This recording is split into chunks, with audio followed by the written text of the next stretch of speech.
اللہم صلی علی محمد وعلی آل محمد۔ 12 خلفاء والی حدیث کس کتاب میں ہے؟ بخاری مسلم میں۔ اہل سنت کے نزدیک وہ 12 خلفاء کون سے ہیں؟ اس کے اوپر تفصیلی ویڈیو ریکارڈ ہے۔ یہ سوال درجنوں دفعہ نہیں سینکڑوں دفعہ آ چکا ہے۔ آپ جا کے امام محمد مہدی علیہ السلام سے متعلق 12 احادیث وہ ویڈیو دیکھیں، اس میں نے 12 خلفاء والی حدیث کو بھی ڈسکس کیا۔ ویسے بھی آپ لکھیں نا 12 خلفاء والی حدیث انجینئر محمد علی مرزا تو میری ویڈیو انشاءاللہ تعالی کھل جائے گی۔ کیا مرد کا کوئی انگوٹھی پہننا جائز ہے جس میں کوئی پتھر لگا ہو؟ جی جائز ہے، ایک انگوٹھی پہن سکتے ہیں، وہ بھی چاندی کی، 4.5 ماشے کے وزن سے زیادہ اس کا وزن نہ ہو۔ سونے کی نہیں پہن سکتے۔ اسلام میں تعویذ اور دم اگر قرآن آیات کے ذریعے کیے جائیں تو کیا جائز ہے؟ دم تو جائز ہے اور دم ہی تعویذ ہے۔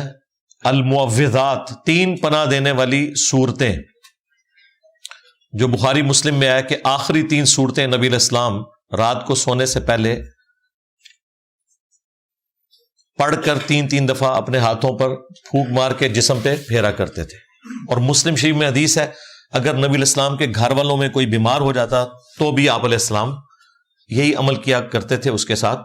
تو یہ ہیں اللہ کی پناہ دینے والی 3 صورتیں۔ ابو داؤد ترمذی میں ہے کہ نبی علیہ السلام نے ہر فرض نماز کے بعد یہ 3 صورتیں پڑھنے کا حکم فرمایا۔ تو اس کے اوپر میری ایک ویڈیو ہے نبی صلی اللہ علیہ وآلہ وسلم کے تعویذات، وہ آپ دیکھ سکتے ہیں۔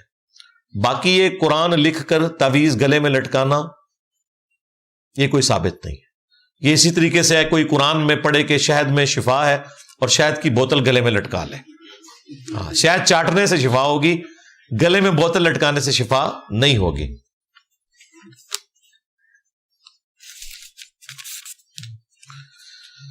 نبی صلی اللہ علیہ وآلہ وسلم کے دور میں بھی برصغیر اور چین کی آبادی باقی دنیا سے زیادہ تھی، تو جس جگہ زمین کی میجر آبادی تھی وہاں وہی میں ان ایڈریسڈ کیوں چھوڑا گیا اور اس علاقے کا ذکر نہ ہونے کے برابر کیوں ملتا ہے؟ بھئی وَإِن مِّن أُمَّةٍ إِلَّا خَلَا فِيهَا نَذِيرٌ، کوئی امت ایسی نہیں گزری جن میں کوئی ڈر سنانے والا نہیں آیا، لیکن ہر زمانے میں تو نہیں آئے گا۔ نبی صلی اللہ علیہ وآلہ وسلم کو اللہ تعالیٰ نے بعثت خاصہ جو فرمائی وہ مشرکین عرب کی طرف تھی، امیین کی طرف، اور بعثت عامہ آپ کی پوری دنیا کے لیے تھی۔ وَمَا أَرْسَلْنَاكَ إِلَّا كَافَّةً لِلنَّاسِ بَشِيرًا وَنَذِيرًا۔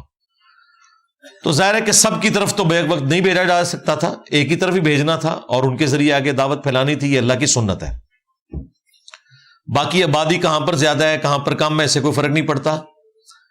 رہی گمراہی والا معاملہ تو میرے بھائی جن عربیوں کی طرف نبی علیہ السلام بھیجے گئے جن کی اپنی زبان میں قرآن آیا، آج بھی وہاں پر 1.5 کروڑ کوپٹک کرسچنز ہیں جو بائی برتھ کرسچن ہیں لیکن ان کی مادری زبان عربی ہے، کوئی ہدایت حاصل نہیں کی۔ کئی 100 سال تک صوفیوں نے پنجے گاڑ کے رکھے، مزارات بنائے ہوئے تھے، انہیں نہیں پتا تھا مسلم شریف میں حدیث ہے قبروں پر عمارتیں نہیں بنانی، تو عربی آنے کا انہیں کوئی فائدہ نہیں ہوا۔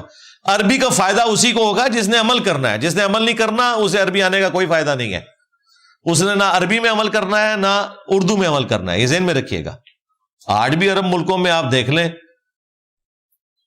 آپ کو گمراہی پنجے گاڑتے ہوئے نظر آئے گی۔ کویت کے اندر صوفیوں کا غلبہ ہے اور رفاعی سلسلے کے وہ عجیب و غریب قسم کے کارنامے کرتے ہیں، وہ پیٹ میں سلاخیں داخل کرتے ہیں، ان کی ویڈیوز رکھی ہوئی ہیں، ٹھیک ہے، ناچا کودا کر کے وہ مسجد میں ذکر کر رہے ہوتے ہیں۔ عربی آتی ہے ساروں کو، عربی آنے نہ آنے سے فرق نہیں پڑتا، دین کی تعلیمات پر عمل کرنے نہ کرنے سے فرق پڑتا ہے۔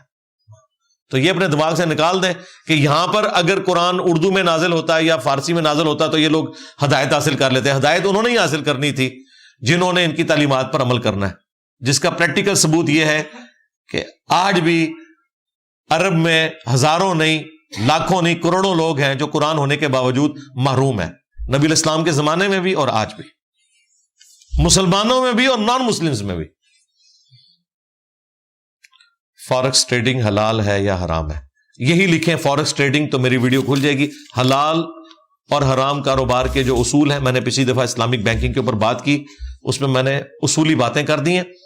دنیا میں اس وقت ہزاروں نہیں لاکھوں کاروبار ہیں جن کے بارے میں آپ مجھے پوچھ سکتے ہیں کہ جی حلال ہے حرام ہے, تو بھئی مجھے تو پھر عمر نو بھی مل جائے تو میں ان کے اوپر ویڈیوز نہیں ریکارڈ کروا سکتا. میں نے جنرل ویڈیو ریکارڈ کروائی ہے جس میں نے اصول بتا دیے ہیں. بڑی آسانی سے ان اصولوں کی بنیاد کے اوپر آپ فیصلہ کر سکتے ہیں کہ جو آپ کاروبار کر رہے ہیں یہ حلال ہے یا حرام ہے. ہم نے آپ کو اچھے لڑکے اور لڑکیوں کی خوبیاں بتانی ہیں, رشتہ آپ نے خود ڈھونڈنا ہے.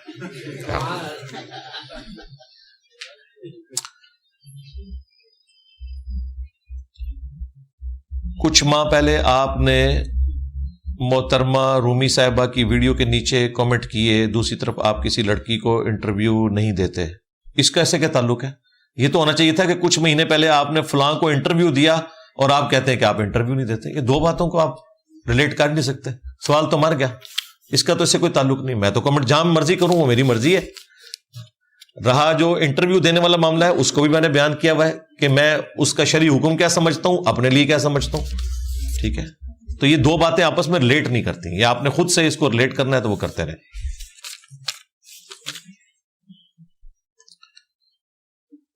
اگر ہمارا اہل سنت بھائی ناسبی ہو تو وہ اس ناسبیت سے کیسے بچے؟ ہماری ویڈیوز دیکھ لیں, کربلا والا ریسرچ پیپر پڑھ لیں, انشاءاللہ ناسبیت مر جائے گی خود ہی. کیا ذخیرہ حدیث میں کوئی ایسی حدیث ہے کہ نبی علیہ السلام نے کسی صحابی کو کسی کام سے بھیجا اور صحابی کو شیر اپنے اوپر بٹھا کر واپس چھوڑنے آیا؟ وہ کہانی ہے یا خدا دنا جائے, اللہ سے ڈر جائیں. اس طرح آپ لوگ جعلی واقعات اس کو کرامت یا معجزہ بنا کے پیش کریں گے. بھئی اگر یہ چیزیں ہوتی نا کتابوں میں لکھی ہوئی ہوتی.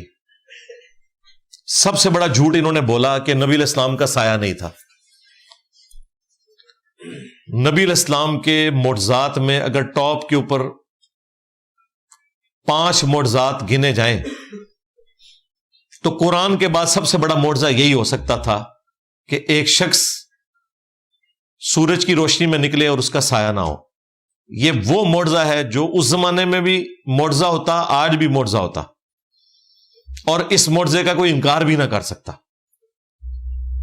اور حدیث کی ہر کتاب میں یہ رپورٹ ہوتا, کسی کتاب میں کوئی رپورٹ نہیں ہوا. جھوٹی اور جعلی روایت جلال الدین سیوطی نے نقل کی 900 سال کے بعد, کسی حدیث کی کتاب میں نہیں لکھی ہوئی. کہانی پھیلا دی. الٹا ہم کہتے ہیں, نکالے کہتے ہیں آپ ثابت کریں کہ سایہ تھا. اندازہ کرو, سایہ تھا یہ ثابت کرنا کوئی ضروری نہیں ہے. اس کی وجہ ہے کہ قرآن میں لکھا ہے کہ مخلوقات کے سائے ہوتے ہیں, یہ اپنی اصل میں ہے. سایہ نہ ہونا ایک روٹین سے ہٹ کے بات ہے, وہ ثابت کرنی پڑے گی. جس طرح پسینے سے بدبو کا آنا اس کو ثابت کرنا ضروری نہیں ہوتا, پسینے سے خوشبو کا آنا ثابت کرنا ضروری ہوتا ہے, اور وہ ہم ثابت کرتے ہیں. بخاری مسلم میں موجود ہے, نبی صلی اللہ علیہ وآلہ وسلم کے مبارک پسینے سے خوشبو آتی تھی اور صحابہ کرام اسے عطر کے طور پر استعمال کرتے تھے. تو رپورٹ ہوا ہے نا. تو تم بتاؤ کہ روٹین سے ہٹ کے تم یہ کہہ رہے ہو کہ نبی علیہ السلام کا سایہ نہیں تھا, بتاؤ یہ کہاں لکھا ہوا ہے؟ جھوٹ. اپنی مرضی سے کرامتیں اور معجزات بنا کے آپ منسوب نہیں کر سکتے. کل کو کوئی بہادر نکلا نا زیادہ اور وہ کرسچنز کے اعتراض سے تنگ آ گیا نا, کرسچن یہ اعتراض کرتے ہیں کہ ہمارے نبی کا تو باپ نہیں تھا, وہ روح اللہ ہے, اس لیے عیسیٰ ابن مریم رسول اللہ سے افضل ہے کیونکہ تمہارے نبی کے تو والد تھے. تو اب کوئی چیمپئن مسلمانوں میں نکلے اور کہ یار جان چھڑاؤ کرسچنز, کل تو یہ کہنا شروع کر دو کہ نبی علیہ السلام دے والد کوئی نہیں سن. اس طریقے سے آپ شانے بنا سکتے ہیں. جی اگلے نبیوں کو جو جو کچھ دیا گیا تھا وہ نبی علیہ السلام کو بھی دیا گیا تھا. تو سرکار نبی علیہ السلام کے تو والد تھے, حضرت عیسیٰ کے تو والد نہیں تھے. اے معجزہ کی تم بڑھاؤ گے؟ اور کہانیاں کرانیاں بند کرو, خدا کا نام لے. یہ کوئی ضروری نہیں ہے کہ اگلے انبیاء کو جو معجزات دیے گئے تھے وہ ہمارے نبی کو بھی دیے جائیں, کیونکہ ہمارے نبی کو سب سے بڑا معجزہ دے دیا گیا ہے قرآن, ہاں, جو قیامت تک کے لیے معجزہ ہے. باقی تمام نبیوں کے معجزات ان کی زندگی تک تھے. ہمارے نبی کا معجزہ ان کی وفات کے بعد بھی, چونکہ ان کی قیامت تک کے لیے نبوت چلنی ہے, ختم نبوت کی برکت سے, اس لیے یہ معجزہ وہ دیا گیا. اس کے بعد کسی معجزے کی ضرورت نہیں ہے. بخاری مسلم میں حدیث ہے اللہ تعالیٰ نے ہر نبی کو کوئی نہ کوئی معجزہ دیا اور اسی کی وجہ سے لوگ ان انبیاء پر ایمان لاتے تھے. مجھے اللہ نے وحی کا معجزہ دیا ہے قرآن. میں امید کرتا ہوں کہ سب سے زیادہ قیامت والے دن متبعین میری امت سے ہوں گے کیونکہ میرا معجزہ سب سے بڑا ہے. اور وہ بھی بخاری مسلم میں آیا کہ جنتیوں کا نصف امت محمدیہ سے ہے صلی اللہ علیہ وآلہ وسلم. اگر غوث پاک کی کرامت سچی نکل آئی تو ہمارا کیا بنے گا؟ نہ سرکار، غوث پاک کا کیا بنے گا؟ ہمارا کیا، غوث پاک نے بندہ مارے ہے. ہاں، ایک بندے کی یہ سچی نکلی ہوئی ہے چیز، اور کرامت کے طور پہ نہیں، غلطی سے. وہ تو قیامت کے دن بھی معافیاں مانگ رہے ہوں گے. کون؟ موسیٰ علیہ السلام. بخاری مسلم میں آیا کہ جب انسانیت جمع ہو کے مختلف انبیاء کے پاس جائے گی تو ہر نبی اپنی کوئی نہ کوئی اجتہادی غلطی ذکر کرے گا. آدم علیہ السلام کہیں گے کہ میں نے وہ شجر ممنوعہ کھا لیا تھا، حالانکہ معاف ہو چکا ہے، لیکن آدم علیہ السلام کہیں گے آج اللہ تعالیٰ بہت جلال میں ہے، پرانا رجسٹر نہ کو کھل جائے. اذهبوا الی غیری، کسی اور کی طرف جاؤ، نفسی نفسی، آج مجھے اپنی فکر ہے. نوح علیہ السلام کے پاس آئیں گے،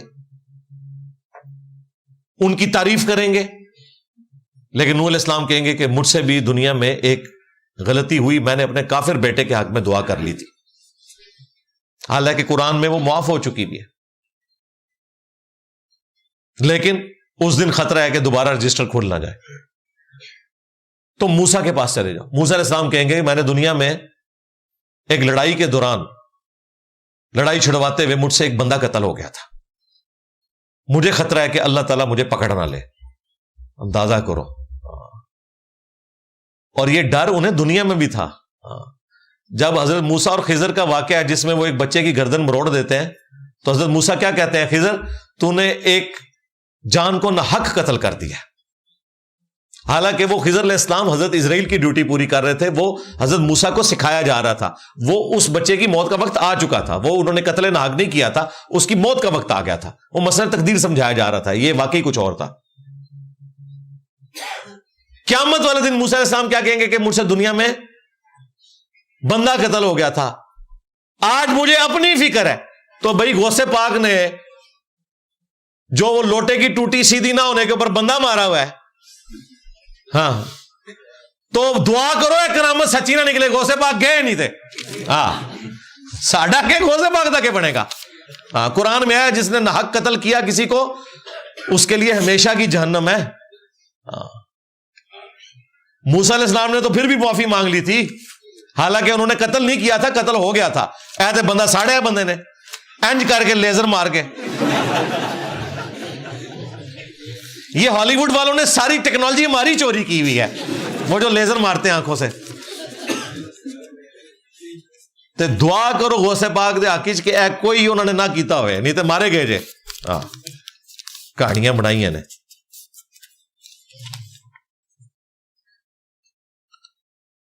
شیعہ علماء سے سننے کو ملتا ہے کہ کربلا میں ایک عیسائی بھی شریک تھا اور اس کی جان کی قربانی کے بدلے امام حسین نے اس کو جنت کی بشارت دی تھی. کیا بغیر کلمہ پڑھے عیسائی جنت میں جائے گا؟ بھئی اگر یہ کوئی اس طرح کا واقعہ ہے تو وہ واقعہ انہوں نے پورا بنایا ہوگا، بے فکر وہ پوری سٹوری صحیح بنا دینے، وہ اینڈ تے ہوئے گا کہ انہیں اسلام بھی قبول کر لیا ہوئے گا اگر ہے کوئی ایسی گل. اور اگر اسلام قبول نہیں کیا تو یہ جعلی واقعہ ہوگا، اس طرح کی کوئی بات نہیں ہوگی. اگر انسان کلی شرک کے ساتھ زندگی گزار دے اور توبہ کیے بغیر وفات پا جائے تو اس کے ساتھ کیا ہوگا؟ ہمیشہ کی جہنم. سورہ النساء نمبر 48 116.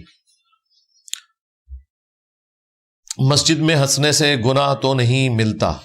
نبی علیہ السلام بھی مسکرایا کرتے تھے، اور ظاہر ہے کہ ہر بندہ اس لیول کے اوپر تو نہیں ہو سکتا کہ صرف مسکرانے تک اکتفا کرے. وہ مسلم شریف میں حدیث ہے کہ فجر سے لے کر اشراق تک نبی صلی اللہ علیہ وآلہ وسلم صحابہ کرام کے ساتھ مجلس کرتے تھے. اس میں وہ زمانہ جاہلیت کے اپنے واقعات سنایا کرتے تھے اور اپنے اوپر خود ہنسا کرتے تھے کہ ہم کیسے کیسے کام کرتے تھے، پھر اللہ نے ہمیں ہدایت دی، اور نبی علیہ السلام بھی ان کی باتیں سن کر مسکرا دیتے تھے. ٹھیک ہے، تو گناہ والا معاملہ نہیں. ہاں اگر آپ یسو پنجو کھیلنا شروع کر دو مسجد، وہ تو غلط ہے نا۔ اگر انسان کی عمر مقدر کر دی گئی ہے اور قلم اٹھا لیا گیا ہے، وہ فرد 60 سال کی عمر وفات پا جائے گا، کیا اس کی لمبی عمر کے لیے دعا کر سکتے ہیں؟ جی، وہ جو قلم اٹھی ہے نا، وہ قلم اٹھنے سے پہلے قلم نے یہ بھی لکھ دیا ہوا ہے کہ اگر اس کے حق میں کوئی بندہ دعا کرے گا تو اس کی 10 سال یا 20 سال عمر بڑھا دی جائے گی۔ یہ بھی اس قلم نے لکھا ہوا ہے۔ اس قلم نے یہ بھی لکھا ہوا ہے جو بخاری مسلم میں آیا ہے کہ جو شخص یہ چاہتا ہے کہ اس کی عمر دراز کر دی جائے اور اس کے رزق میں برکت ہو، کشادگی ہو، تو وہ اپنے رشتہ داروں کے اوپر مال خرچ کرے، ان کے ساتھ حسن سلوک کرے۔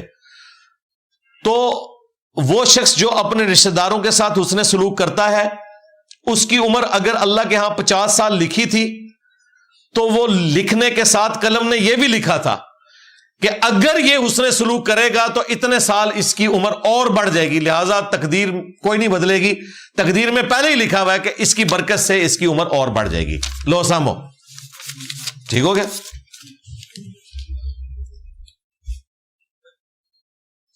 اگر ایک شخص نبی الاسلام کے دور میں پیدا ہوا مگر اس تک نبی الاسلام کا پیغام نہ پہنچا تو کیا وہ جہنم میں جائے گا یا جنت میں جائے گا؟ اہل فطرت میں شمار ہوگا، صرف ایک خدا کا مان لینا کافی ہے، اور یہ اس زمانے کے لیے بھی ویلڈ تھا، آج بھی ویلڈ ہے، قیامت تک ویلڈ ہے۔ انہیں کہا جاتا ہے اہل فطرت۔ دوران نماز کپڑوں اور بالوں کو درست کر سکتے ہیں، جائز حد تک تو کر سکتے ہیں، لیکن بالوں کو فولڈ کرنا، چوٹیاں بنا لینا یا کف صوب کرنا، یعنی یہ آستین کو اوپر چڑھانا، یہ منع ہے۔ میرے گھر کی دیوار مسجد کے ساتھ ہے، مولوی صاحب سارے کام سپیکر پر ہی کرتے ہیں، گھر میں آواز گونجتی ہے، خاص کر چندہ مانگنا، وہ پورا دن گاؤں ایریا میں تو یہ چلتا ہے۔ وہ محلے کے لوگوں کو ساتھ لا کر دھمکیاں لگاتے ہیں، لڑنے کو آتے ہیں، یعنی اس لیے کہ آپ ان کو منع کرتے ہیں تو بھائی مکان بیچ کے کہیں اور چلے جائیں، اور کوئی حل نہیں ہے، سمپل۔ رفع الیدین کے بغیر نماز ہو سکتی ہے؟ کیا نبی صلی اللہ علیہ وآلہ وسلم نے رفع الیدین ترک کرنے کا حکم دیا تھا؟ کوئی حکم نہیں دیا تھا جی، بالکل جھوٹ ہے۔ رفع الیدین کے ساتھ ہی سارے نماز پڑھتے ہیں، پہلا تو سارے کرتے ہیں، وطر والا بھی سارے کرتے ہیں، اور عید والے رفع الیدین بھی کرتے ہیں۔ وہ لوگ جو کہتے ہیں رفع الیدین منسوخ ہو چکا ہے اور یہ گھوڑوں کی دمیں ہلانے جیسا عمل ہے، عید والے دن وہ خود بھی شریر گھوڑوں کی دمیں بنے ہوتے ہیں، تو اس کا مطلب ہے کہ ان کو بھی پتا ہے رفع الیدین کوئی نہیں منسوخ ہوا، ورنہ عید کا بھی چھوڑ دیتے نا، کہانی بنائی ہوئی ہے۔ مسئلہ 70B میں نے تفصیل سے ریکارڈ کروایا، وہ دیکھ لیں۔ کیا اسلام میں شادی سے پہلے لڑکا اور لڑکی کا محبت کرنا، موبائل پر بات چیت کرنا جائز ہے؟ ناجائز ہے جی، بالکل ناجائز ہے۔ اگر محبت والا کو معاملہ ہو گیا تو اس کو رشتے میں کنورٹ کریں بجائے یہ موبائل پہ چلانے کے۔ کیا خلافت عثمانیہ کی خلافت سچ میں خلافت تھی یا وہ بھی ملوکیت تھی؟ ملوکیت ہی تھی جی۔ ڈاکٹر اسرار صاحب جو اس کی تعریف کرتے تھے وہ بھی مانتے تھے کہ ملوکیت تھی۔ کیا یہ بات سچ ہے کہ مسلمانوں کو مذہب ان کی دنیاوی ترقی سے روکتا ہے؟ مذہب تو نہیں روکتا، مولوی روکتے ہیں، یہ بات بالکل سچ ہے۔ یہ لازم بات ہے کہ جب کبھی ترقی ہوتی ہے سب سے پہلے ان کے ہاتھوں میں آتی ہے۔ سمارٹ فون پہلے یہ خریدتے ہیں، آپ لوگ بعد میں خریدتے ہیں۔ گاڑیاں نئی ان کے پاس پہلے آتی ہیں، آپ لوگوں کے پاس بعد میں آتی ہیں، میرے پاس تو آتی ہی نہیں۔ تو مولوی روکتے ہیں، وہ تو دینی تعلیم سے بھی روکتے ہیں۔ مولوی چونکہ علم کا دشمن ہے، خواہ وہ دین ہو یا دنیا کا، وہ دشمن ہے، اس لیے وہ روکتا ہے۔ بہرحال اس سے جو فائدہ حاصل کرنا ہے اس میں سب سے پہلے نمبر پہ مولوی ہوتا ہے۔ یہ جو آپ کو مسلمانوں کی ترقی کا دور بتاتے ہیں نا، اس میں مولویوں کی زیرو کنٹریبیوشن ہے۔ یہ سارے مولوی ان سائنٹسٹ کے خلاف ہیں جن کا نام لے کے آج آپ کو فخریہ بتاتے ہیں نا کہ مسلمانوں نے الخوارزمی جیسا میتھمیٹیشین پیدا کیا۔ الخوارزمی جب زندہ تھا نا، مولوی اس کے دشمن تھے، شیعہ تھا وہ منہج کے اعتبار سے اپنے۔ تو یہ خلاف تھے اس کے. اسی طریقے سے ابن سینا، جابر بن حیان کیمسٹری کی فیلڈ میں، یہ سب وہ لوگ ہیں جن کے مولوی خلاف تھے. مولویوں کی کوئی کنٹریبیوشن نہیں ہے، نہ کسی مذہبی طبقے کی کوئی کنٹریبیوشن ہے. یہ ایک آپ انڈیویجول کو کریڈٹ دیں، خلیفہ ہارون رشید کو اور اس کے بیٹے مامون الرشید کو. ان کا ذاتی شغف تھا کہ انہوں نے اپنے زمانے میں فلسفے کی کتابیں عربی میں ٹرانسلیٹ کی، لہذا وہ یونان والے ترقی کی جس منزل کو پہنچ چکے تھے نا، اس کے بعد مسلمانوں نے ان کا کام آگے بڑھایا. یہ کام اس وقت کے ہمارے جو حکمران تھے ان کے زیر سایہ ہوا. بیت الحکمہ انہوں نے قائم کیا، ہاؤس آف وزڈم. علماء کا کوئی لینا دینا نہیں تھا، علماء تو خلاف تھے ان کے. اس لیے بعد میں جب متوکل بادشاہ بنا عباسیوں کا، تو ان سارے سائنٹسٹ کو، یہ سارے فلاسفر جو تھے، ان سب کو جیلوں میں ڈالا گیا تھا اور انہوں نے یوم تشکر منایا تھا کہ آج جان چھوٹ گئی ہے. اور آج فخریہ دیکھیں، یہ کہتے ہیں مسلمانوں نے بڑی ترقی کی ہوئی ہے. جب ترقی ہو رہی تھی تو یہ اس ترقی کے آگے رکاوٹ بنے ہوئے تھے. آج یہ سب سے پہلے اسے آن کرتے ہیں. قرآن و سنت کا نفاذ قائم کرنے کے لیے ایک عام آدمی کیا کرے؟ ایک عام آدمی یہ کرے کہ پہلے قرآن و سنت کا علم خود حاصل کرے، اس کے بعد اپنے بیوی بچوں کو سکھائے، اس کے بعد اپنے قریبی لوگوں کو سکھائے، اور یوں دیا سے دیا جلتا جائے.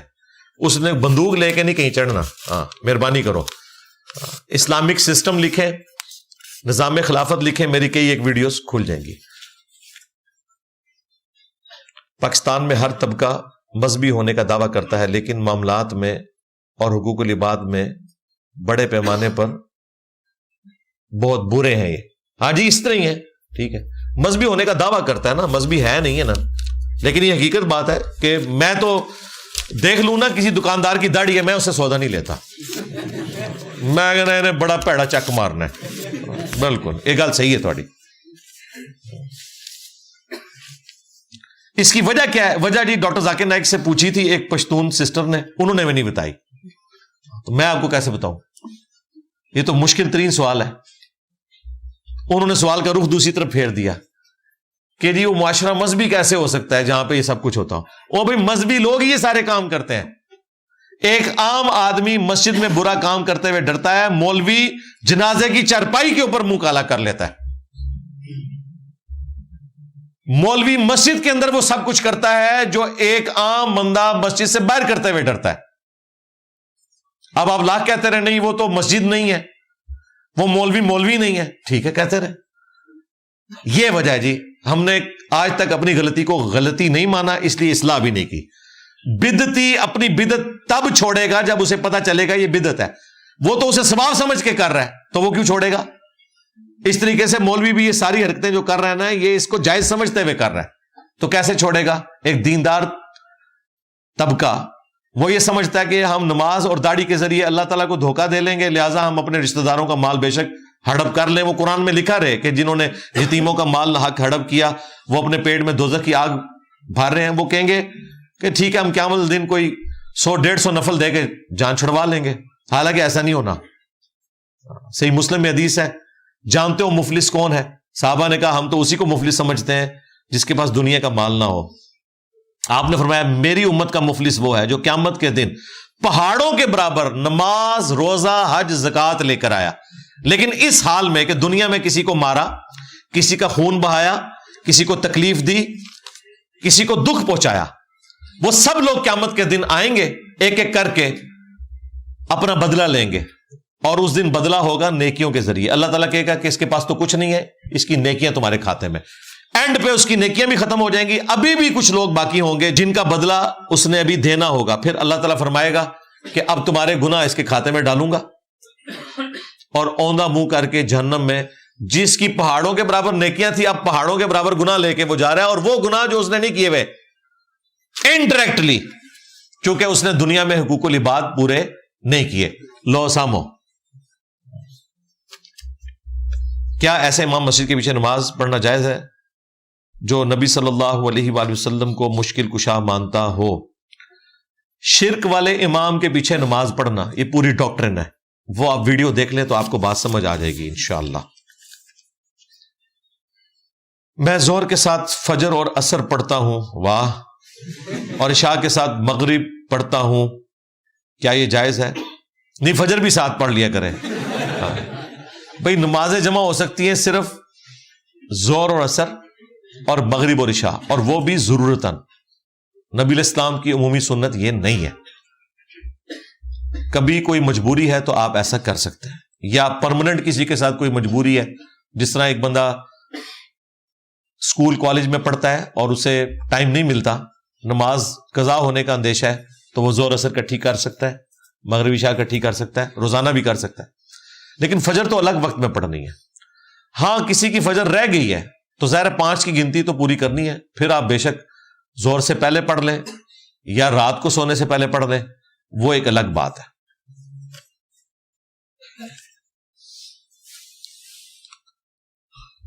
آپ نے کہا کہ میرٹ پر جاب کرنا چاہتے ہیں لیکن رشوت کے بغیر نہیں ہو سکتا، تو رشوت آگے لکھا ہے دے دو، اس حدیث کا جواب دیں. رشوت دے دو کیا مطلب؟ رشوت، وہ تو حدیث تو وہ یہ ہے کہ رشوت لینے والا اور دینے والا، ہاں وہ جو ابن ماجہ کی حدیث ہے وہ بالرضا ہے. جہاں کوئی آپ کو مجبور کر دے اپنے حق کے لیے تو وہ آپ دے سکتے ہیں، لیکن کسی کا حق چھیننے کے لیے آپ رشوت نہیں دے سکتے. آپ میرٹ پہ آئے، سلیکشن بھی ہوگی، اب وہ کہہ رہے کال لیٹر تب ملے گا رشوت دو، تو آپ سلیکٹ ہیں. لیکن آپ نہ ٹیسٹ میں پاس ہوئے نہ انٹرویو میں اور رشوت دے کے جاب حاصل کر لیں، وہ نہیں. اس طریقے سے بجلی کا میٹر لگوانے کے لیے بعض اوقات دینی پڑتی ہے، اس میں صرف لینے والا گنہگار ہے.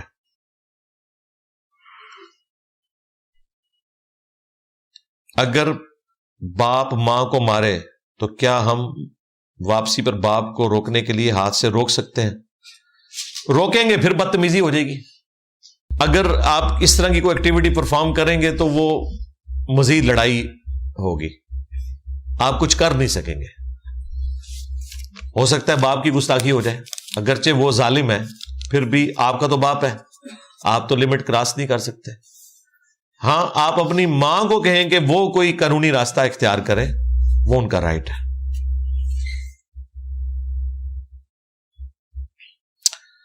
پوری دنیا میں سب سے زیادہ اسلامی قانون کہاں نافذ ہے؟ یورپ اور امریکہ میں. روزمرہ زندگی سے گناہوں سے کیسے بچا جائے؟ اچھی صحبت کر کے، قرآن کی تلاوت ترجمے کے ساتھ سن کر. اگر پڑھنے میں تردد ہے سنیں، ہماری قرآن تفسیر کی کلاسز دیکھیں اور اچھی صحبت میں رہیں، خواہ وہ فزیکل صحبت ہو یا وہ سوشل میڈیا کی فارم میں ہو. بری صحبت سے بچیں. اگر مسجد سے جوتے چوری ہو جائیں تو کیا ہم کسی اور کے پہن کر گھر جا سکتے ہیں؟ جی نہیں پہن سکتے، اس طرح نہیں جا سکتے. اس کی وجہ یہ ہے کہ آپ بھی پھر چوری کر کے نکل رہے ہیں نا کسی اور کے. بعض اوقات ایسا ہوتا ہے کہ آخری وقت تک لوگ انتظار کرتے ہیں، جو جوڑا بچ گیا تو وہ ہم لے جائیں گے، لیکن وہ بھی کوئی کنفرمیشن تو نہیں ہے. ہو سکتا ہے کوئی فالتو جوڑا مسجد میں رکھا ہو کسی نے. عموماً مساجد کے اندر فالتو جوڑے رکھے ہوئے ہوتے ہیں نا، ٹوائلٹ جانے کے لیے یا اس طرح. اور اس لیے بہتر یہ ہے کہ جوتا چوری ہوا ہے تو صبر و شکر کر کے باہر نکلیں اور سلیپرز خرید کے نئے، یا وہاں امام مسجد سے اگر واقفیت ہے تو ان سے وقتی طور پہ کوئی جوتی مانگ کے تو آپ گھر آ جائیں پہن کے. ویسے میرے ساتھ تو جب بھی ہوا ہے تو میں ننگے پاؤں ہی آ جاتا ہوں احتیاط سے، کوئی ایسا مسئلہ نہیں ہے، آ سکتے ہیں. کئی دفعہ ایسے ہوا ہے. کیا ہے وہ اس جوڑے کو لے کے آپ نے کیا اس میں سے نکالنا ہے؟ الٹا آپ نامہ اعمال میں اپنے گناہ ڈالیں گے، حقوق العباد کا معاملہ ہو جائے گا، اس لیے چھوڑ دیں. بطور عام مسلمان میرے لیے کتنا دین سیکھنا ضروری ہے؟ نہیں یہ کہ وہ کون سا ایک عمل ہے جو میرے لیے بطور مسلمان کبھی سکپ نہیں کرنا چاہیے. وہ ایک عمل جو ہے وہ نماز ہے، اور عقیدے میں وہ چیز عقیدہ توحید ہے. باقی کوئی 2-4 باتیں نہیں ہیں جو آپ کو بتائی جائیں. 24 گھنٹے کی زندگی ہی اللہ کے احکامات کے مطابق گزاریں گے تو ہی کامیابی ہے. ویسے تو بخاری مسلم میں حدیث ہے کہ اسلام کی بنیاد 5 چیزوں کے اوپر ہے: کلمہ توحید اور اقرار رسالت کے بعد نماز قائم کرنا، زکوٰۃ دینا، اللہ کی راہ میں حج کرنا اگر استطاعت ہو، اور رمضان کے روزے رکھنا. یہ تو 5 بنیادیں ہیں، لیکن ان کے ساتھ جو چیزیں جڑی ہوئی ہیں، اب نماز کے ساتھ ظاہر ہے کہ وضو کا طریقہ، غسل کا طریقہ، پاکی پلیدی کے مسائل، یہ ساری چیزیں جڑی ہوئی ہیں. پھر حقوق العباد کا معاملہ ہے، رزق حلال کا معاملہ ہے، کئی ساری چیزیں، جو چیزیں 24 گھنٹے میں آتی ہیں وہ ساری کی ساری اللہ کے احکامات کے مطابق ہوں گی تو نجات ہے. اسلامک بینکنگ پاکستان میں مفتی تقی عثمانی کے حوالے اور فتوے کے حساب سے جائز ہے یا نہیں؟ اس پہ میں پچھلی دفعہ پوری تفصیلی ویڈیو ریکارڈ کروا چکا ہوں، آپ دیکھ لیں. اسلامک بینکنگ لکھیں تو میری ویڈیو کھل جائے گی. امت مسلمہ کی تنزلی کی وجہ کیا ہے؟ دیندار طبقہ وجہ ہے جی، بس. اس کے بعد حکمران ہے اور اینڈ پہ عوام ہے. پہلے مجرم جو ہے وہ دیندار طبقہ ہے، کیونکہ انہوں نے تنخواہیں اس چیز کی کھائی تھی کہ یہ دین کے کسٹوڈین ہیں. دیکھیں کسی علاقے میں چوری ہوگی تو پہلے نمبر کے اوپر آپ چوکیدار کو پکڑیں گے. یہ بعد میں معاملہ ہے کہ وہ مکان والے نے تالا لگایا ہوا تھا نہیں لگایا ہوا تھا، یہ بعد کی چیز ہے. پہلے اس نے اپنی ڈیوٹی پوری نہیں کی. تو دین کے چوکیدار کون ہے؟ علماء دین، کیونکہ یہی اسی چیز کا تو کھا رہے ہیں نا آپ سے لے کے. ویسے کہتے ہیں نا جی ہم دین کے ٹھیکیدار ہیں، اور جب ذمہ داری اٹھانے کی باری آتی ہے اس وقت یہ کہتے ہیں جی ہمارا کیا قصور ہے، عوام کا قصور ہے. وہ جو ہے وہ اپنے نالائق بچوں کو دین کے لیے وقف کرتے ہیں، تو پھر یہی کچھ ہوگا نا. ہم میں کالی بھیڑیں گھسی ہوئی ہیں، اور ساری بھیڑیں کالیاں نے خدا دا نال جڑا کٹو ہی لال جائے اللہ ماشاء اللہ. جس پہ پردہ ہے وہ اللہ نہیں رکھا ہوا ہے.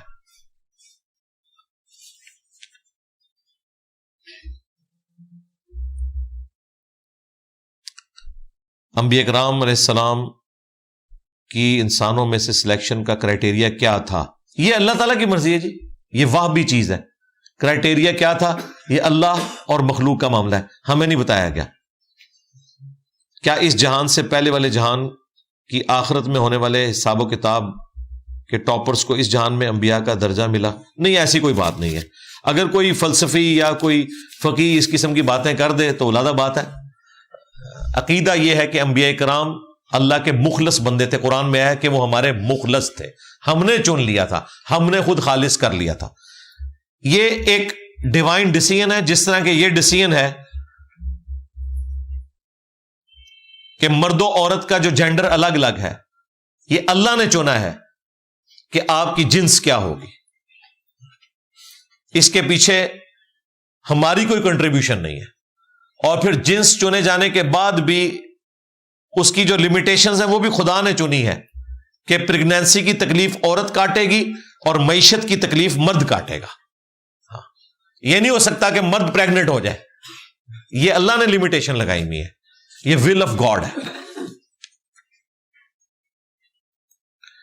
دعا دنیاوی وسائل کی محتاج کیوں ہے؟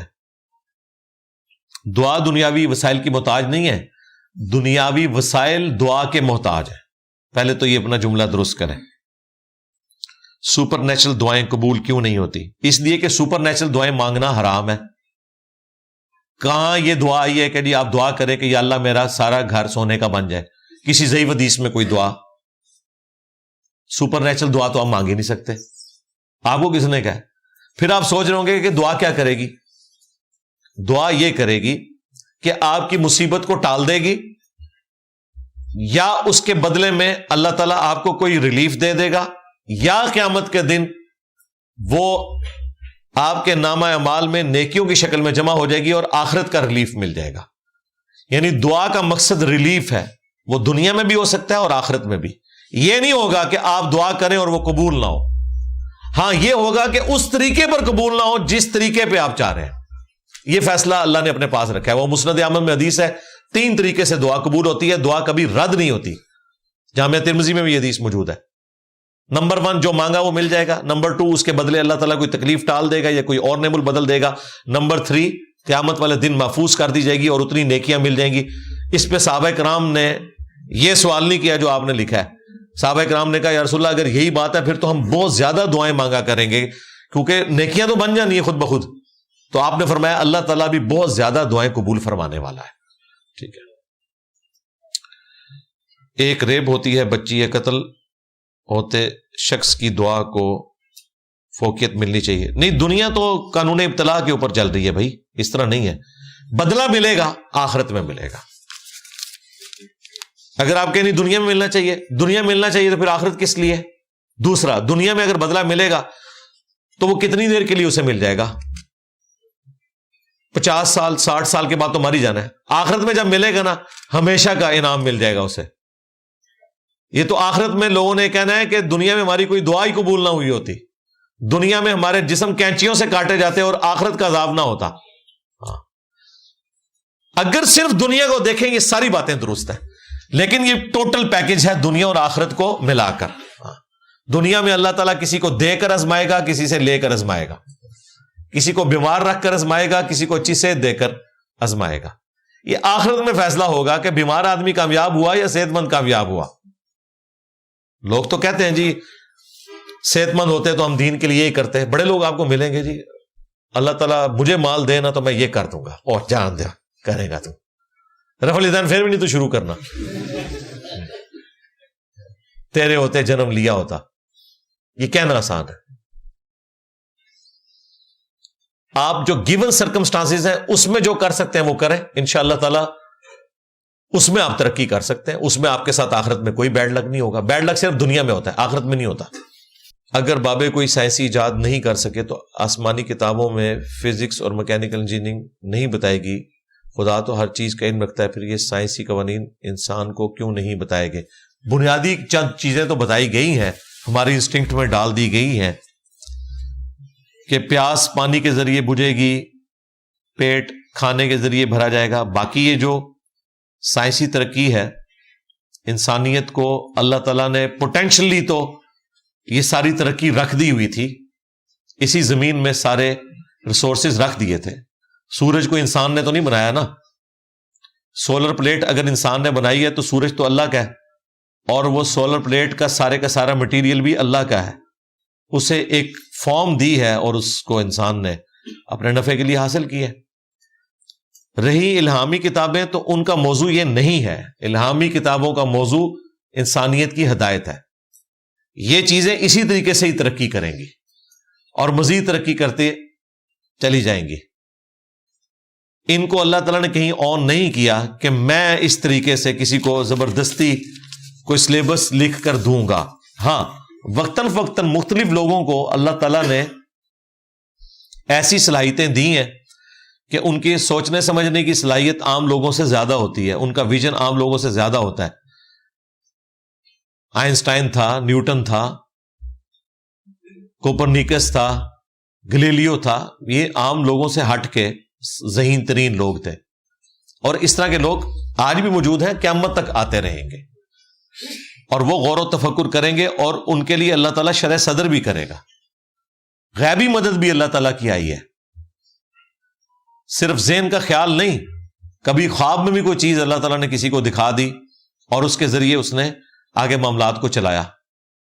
تو یہ الہامی کتابوں کا موضوع نہیں ہے. الہامی کتابوں کا موضوع جو ہے وہ انسانیت کی ہدایت ہے. باقی یہ سارے کے سارے معاملات جو ہیں وہ انسانوں نے خود دیکھ کے چلنے ہیں. قرآن میں یہ تو ذکر ہوگا کہ آپ نے کپڑوں کو اپنے جسم کی زینت کے لیے استعمال کرنا ہے، ننگے بدن نہیں پھرنا. جو قرآن میں ذکر ہے کہ مشرکین عرب جو ہیں وہ ننگے ہو کر سیٹیاں اور تالیاں مارتے ہوئے طواف کعبہ کرتے تھے. لیکن قرآن میں کپڑے سینے کا طریقہ نہیں آیا ہوگا کہ کپڑے کٹائی کیسے کرنے ہیں، کیونکہ یہ اس کا موضوع نہیں ہے. کسی الہامی کتاب کا یہ موضوع نہیں ہے. الہامی کتابوں کا موضوع انسانیت کی ہدایت ہے. باقی ساری چیزیں انسانوں نے اپنے ان معاملات کو لے کے چلنا ہے اور وقت کے ساتھ ترقی ہوتی چلی جائے گی انشاءاللہ. ختم نبوت اور فتنہ قادیانیت کے حوالے سے کچھ روشنی ڈالیں. روشنی کیا، ہم نے تو سارا معاملہ ہی روشن کر دیا ہے کہ کھرا کتوں نکلیا ہے.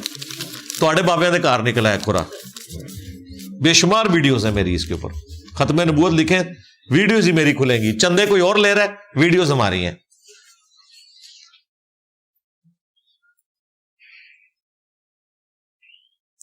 ہجرت کرنا چاہتا ہوں خالص اللہ کے لیے، کیونکہ وہاں کوئی میرا ماضی نہیں جانتا ہوگا. کہاں ہجرت کرنا چاہتا ہوں جی؟ کدھر جانا نے پتہ نہیں کدھر جانا. ایلان مسک بھیج رہے ہیں انہوں نے کدھر. ٹھیک ہے جی, آپ کا رائٹ ہے, جہاں مرضی ہجرت کرے, آپ کا رائٹ ہے, جا سکتا ہے. مذہب کے مطابق خدا کا وجود خود بخود وجود میں آیا, نہیں جی بالکل نہیں, مذہب کا تو ایک کلیم ہی نہیں. آپ کون سے مذہب کے ماننے والے ہیں؟ کسی مذہب میں نہیں ہے کہ خدا کا وجود خود بخود وجود میں آیا. خدا وجود میں آیا ہی نہیں. وجود میں وہ چیز آتی ہے جو نہ ہو. کبھی کوئی ایسا وقت رہا ہی نہیں کہ خدا نہ ہو, لہذا خدا وجود میں نہیں آیا. خدا ہمیشہ سے ہے. Where did God come from؟ یہ میری ویڈیو آپ دیکھ لیں انگلش سب ٹائٹل کے ساتھ, اس ٹاپک کو میں نے ایڈریس کیا. کائنات کا وجود ہے کیونکہ یہ مخلوق ہے.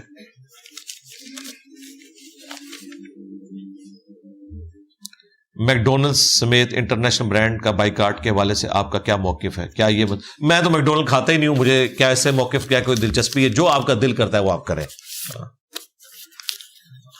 آپ کے لیے کہ اسمارٹ فون بھی اسرائیل کا ہے, واٹس ایپ بھی اسرائیل کا ہے, جتنی ٹیکنالوجی آپ یوز کر رہے ہیں, یوٹیوب بھی اور یہ کیمرے بھی, 80 نوبیل پرائز ملے ہوئے ہیں یہودیوں کو.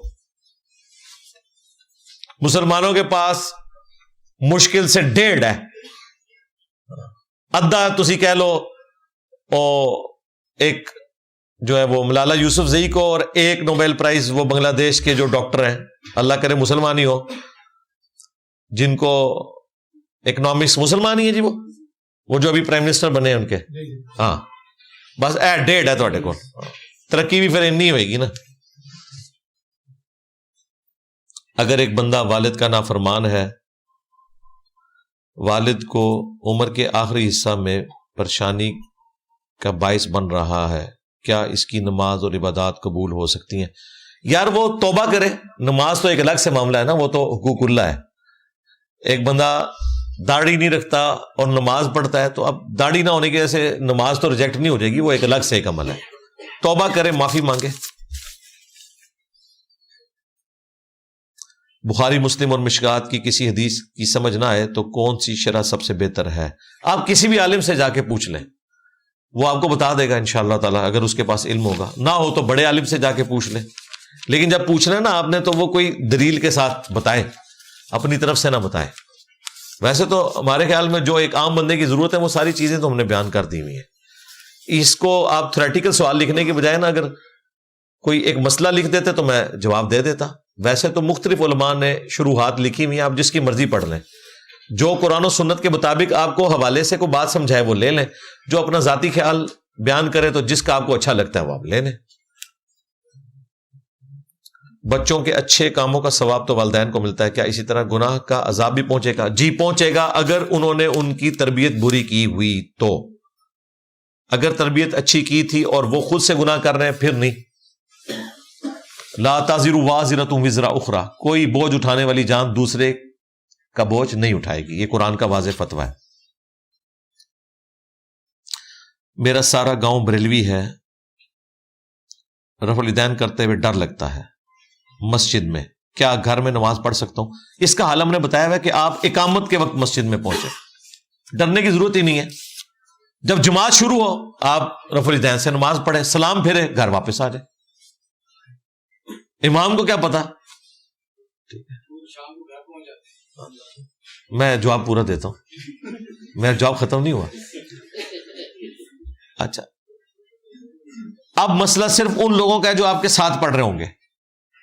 اگر وہ کہیں نا تو ان کو کہو کہ تم اپنی نماز پڑھ رہے تھے یا میری نماز دیکھ رہے تھے, تمہاری تو اپنی نہیں ہوئی ہے. انہوں نے کہا اگ لاؤ, انہوں نے کو نماز جماعت وچ تم انہوں کر دے ویکھیا تے تو نماز کیڑی پہ پڑھتا ہے, میری نماز پہ تکتا سا, تیری تو اپنی نماز نہیں ہوئی. پھر ان کو اس طریقے سے جواب دینا. باقی گھر آ جائے, چائے شربت پلائیں انہیں, اور انہیں بتائیں کہ غوث پاک عبد القادر جیلانی نے نماز کا طریقہ غنیۃ الطالبین میں یہ لکھا ہے.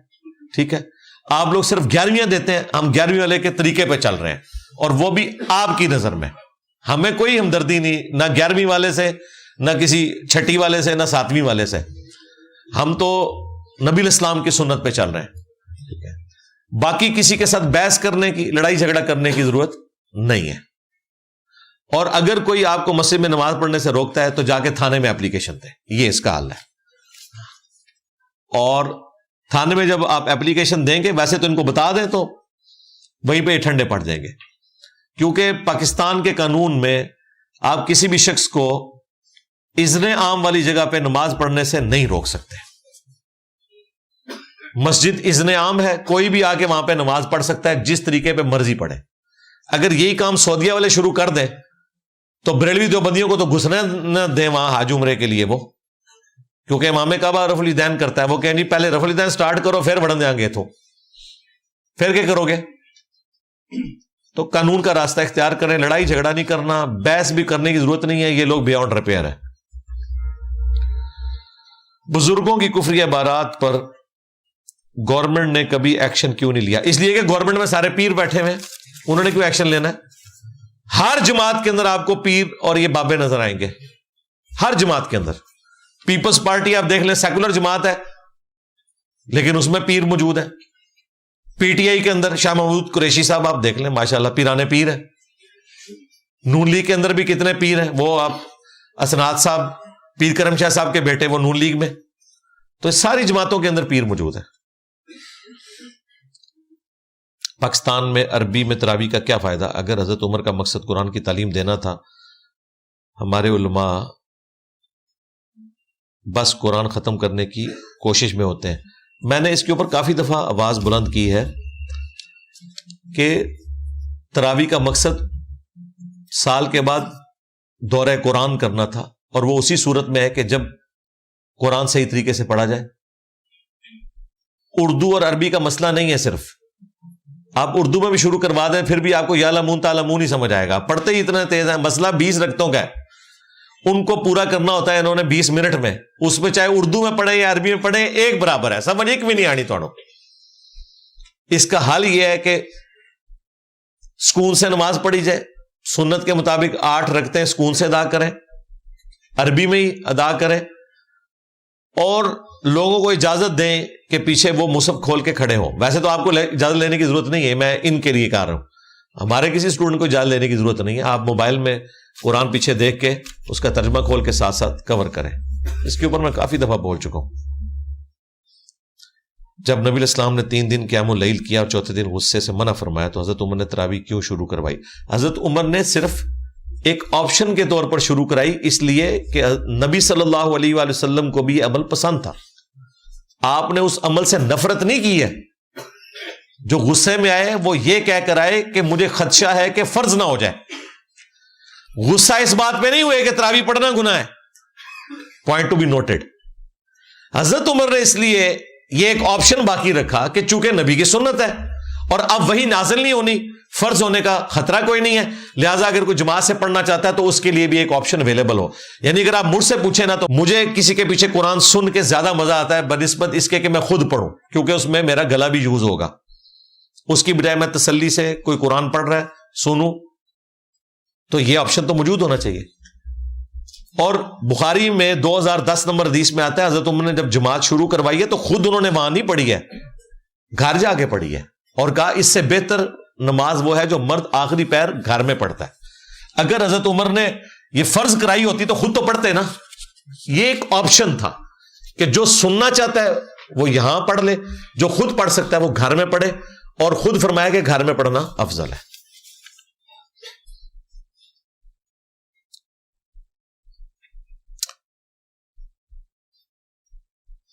رسول اللہ صلی اللہ علیہ وآلہ وسلم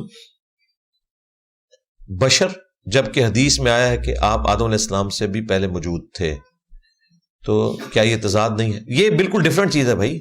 آدم علیہ السلام سے پہلے تو آپ بھی موجود تھے، میں بھی موجود تھا. اللہ کے علم میں روح کی شکل میں ہم سب لوگ موجود تھے. آدم علیہ السلام کو جسم دے کے زمین پر بھیجا گیا، اس اعتبار سے وہ انسانیت کے باپ ہے. اس سے پہلے حضرت آدم علیہ السلام بھی روح کی شکل میں موجود تھے اور باقی انبیاء بھی. لہذا حدیث میں ہے کہ میں اللہ کے حضور اس وقت بھی خاتم النبیین لکھا ہوا تھا جب آدم مٹی اور پانی کے درمیان تھے. نبی علیہ السلام نے اس سے یہ نہیں بتایا کہ میں آدم علیہ السلام سے پہلے پیدا ہوا ہوں، نہیں. آپ سے یہ پوچھا گیا تھا، جامعہ ترمذی میں حدیث ہے کہ آپ پہ نبوت کب واجب ہوئی؟ تو آپ نے کہا کہ اللہ کے علم میں تو میں اس وقت بھی نبی تھا. یعنی نبی پیدائشی طور پر نبی ہوتا ہے. پہلے انسان کی روح اللہ نے پیدا کی، اس کے بعد جسم پیدا کیے. تو روحیں جو تھیں، ابو جہل کی روح بھی تھی اور نبی علیہ السلام کی روح مبارک بھی تھی. لیکن جسمانی شکل میں جب آئے تو آدم علیہ السلام پہلے آئے. اسی لیے ہم نبی علیہ السلام کو اولاد ابراہیم نہیں کہتے کیا؟ نبی علیہ السلام نے اپنے جد امجد کا ذکر کرتے ہوئے حضرت ابراہیم کا نام نہیں لیا.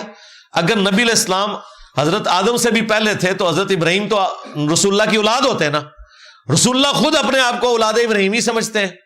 ہم درود ابراہیمی پڑھتے ہیں. نبی علیہ السلام نے ہمیں جو حج کی سنت تعلیم فرمائی ہے پلس قربانی، تو اسے سنت ابراہیمی کا ہے کہ میرے باپ کی سنت ہے. اور یہ باپ کا لفظ قرآن میں ہے، ملت ابیکم ابراہیم ہوا سماکم المسلمین. قرآن میں کہا گیا کہ رسول اللہ صلی اللہ علیہ وآلہ وسلم کے باپ ہیں حضرت ابراہیم. تو اگر نبی علیہ السلام آدم علیہ السلام سے بھی پہلے ہیں تو حضرت ابراہیم باپ کہاں سے ہوئے؟ وہ تو لکڑ پوتے ہونے چاہیے تھے. تو یہ روح اور جسم کا معاملہ ہے. تو روحیں پہلے سے موجود تھی، یہ مسئلہ کچھ اور تھا. نبی علیہ السلام نے بتایا میں اللہ کے حضور اس وقت بھی نبی تھا جب آدم علیہ السلام پیدا بھی نہیں ہوئے تھے، یعنی جسمانی شکل میں نہیں آئے تھے. تو روحیں جو تھی وہ ڈیسائیڈڈ تھا کہ یہ آدم کی روح ہے، یہ نوح کی روح ہے، یہ ابراہیم کی روح ہے، یہ عیسیٰ کی روح ہے، یہ موسیٰ علیہ السلام کی روح ہے، یہ محمد رسول اللہ کی روح ہے صلی اللہ علیہ وآلہ وسلم. عورت اور مرد کی نماز میں فرق واضح کریں. کوئی فرق نہیں ہے جی، ویڈیو دیکھ لیں، میں نے تفصیلی ویڈیو اس کی پر ریکارڈ کروائی ہے. صرف حجاب میں اور باقی معاملات میں فرق ہے، نماز کا طریقہ سیم ہے. کیا جنت میں بھی میاں بیوی اکٹھے ہوں گے؟ جی انشاءاللہ، اگر دونوں پہنچ گئے تو. جبکہ عورت کے 2 سے زائد نکاح ہوئے ہوں اور محبت پہلے مرد سے ہو. بس آپ کے لیے دعا کرتے ہیں ہم، آپ بھی دعا کریں، انشاءاللہ تعالیٰ کو معاملہ سیدھا ہو جائے گا. باقی عورت کی مرضی ہے. باپ ظالم اور جابر ہو اور بیٹی کی شادی نہ ہونے دے تب بھی باپ کو ولی ہونے کا حق ہے. کیا وہ اپنی والدہ اور بھائیوں کی مرضی سے نکاح کر سکتی ہے؟ کورٹ میرج کے بارے میں کیا خیال ہے؟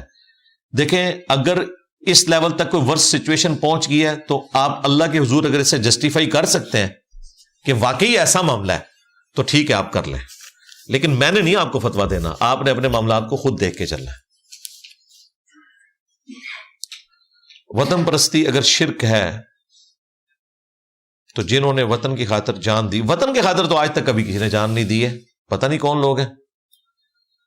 اگر پاکستان کا کوئی فوجی شہید ہوتا ہے تو وہ زمین کے ٹکڑے کے لیے نہیں شہید ہوا، وہ آپ کی حفاظت کے لیے شہید ہوا ہے. یہ ساری جذباتی باتیں ہیں، یہ کہانیاں آپ کو شعر و شاعری میں سناتے رہتے ہیں. یہ بھئی مجھے بتاؤ کہ یہ آپ لوگوں کے اندر بیسک سینس بھی نہیں ہے کہ پاکستان کے زمین کے جو ٹکڑے کی حفاظت ہے وہ اس لیے ہے کہ یہ زمین بڑی اچھی ہے یا یہاں پہ رہنے والے لوگوں کی حفاظت کے لیے ہوتا ہے؟ بتائیں مجھے. پھر یہ کیوں کہتے ہیں یہ موٹیویشنل اسپیکر کہ جی زمین کی خاطر کر رہے ہیں، یہ اللہ کی خاطر نہیں ہو رہا؟